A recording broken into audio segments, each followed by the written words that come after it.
जर मित्रांनो तुम्ही माझ्या चॅनलवरती नवीन आला असाल तर चॅनलला सबस्क्राईब करा, कारण तुम्हाला अशाच नवीन बातम्या ह्या चॅनलवरती पाहायला भेटणार आहेत।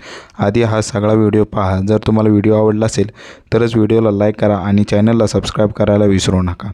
पतीचे हॉस्पिटलमधील तरुणीशी संबंध होते, CCTVमध्ये नको ते दिसलं। सरकारी रुग्णालयातील महिला डॉक्टरांचा खेळ पाहायला भेटला। जालंधरमधील कपूरथला येथे कार्य करत असलेली सरकारी डॉक्टर मीनाक्षी सूद बुधवारी सकाळी जालंधरमधील तिच्या निवासस्थानी मृतावस्थेत आढळली।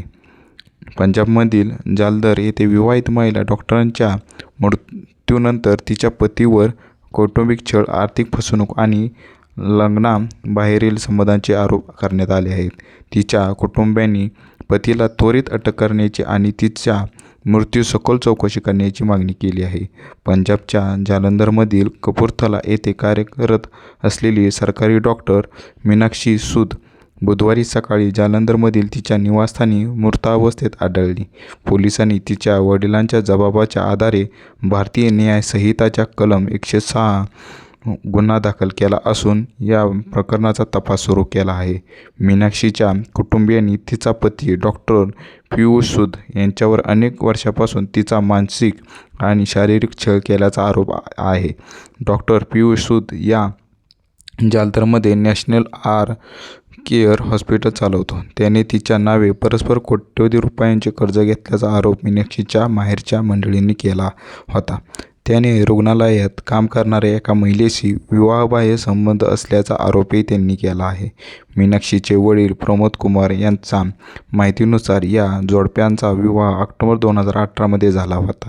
त्यांनी असा दावा केला की थार गाडी खरेदी करण्यासाठी त्यांच्या मुलीच्या नावे कर्ज काढण्यात आले होते आणि ती स्वतःच्या पगारातून त्याचे हप्ते भरत होती। कुटुंबाने असाही आरोप केला आहे की डॉक्टर पियुष यांनी कार आणि रुग्णालयाशी संबंधित कामासाठी मीनाक्षीच्या नावे सुमारे 45 लाख रुपयांचे कर्ज घेतले होते। मात्र तिला नुकतेच समजले की तिच्या नावे आणखी 2.5 कोटी रुपयांचे कर्ज असल्याचे दिसून आले, तेव्हा परिस्थिती अधिकच बिघडली होती। घर घेण्याच्या नियोजनासाठी ती बँकेत गेली असता तिला समजले की तिच्या नावे 2.5 कोटी रुपयांचे कर्ज आहे। त्या कागदावर तिच्या स्वाक्षरी नव्हत्या असे तिच्या वडिलांनी सांगितले। या प्रकरणामुळे तिला प्रचंड मानसिक त्रास झाल्याचा दावाही त्यांनी केला होता। कुटुंबियांनी दिलेल्या माहितीनुसार वैवाहिक वादामुळे मीनाक्षी जुलै 2025 पासून आपल्या पतीपासून वेगळी राहत होती आणि घटस्फोट घेण्याचा विचार करत होती।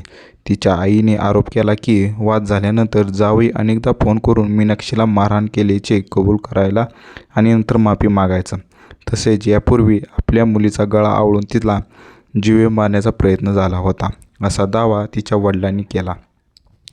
डॉक्टर पियुषचे त्यांच्याच रुग्णालयात काम करणाऱ्या एका महिलेशी संबंध होते, असा आरोपही तिच्या कुटुंबियांनी केला आहे। मीनाक्षीला संशय आल्याने तिने रुग्णालयातील CCTV फुटेज तपासले आणि त्यात ते दोघे एकत्र दिसल्याचे दिसून आले होते, असा दावा कुटुंबियांनी केला आहे।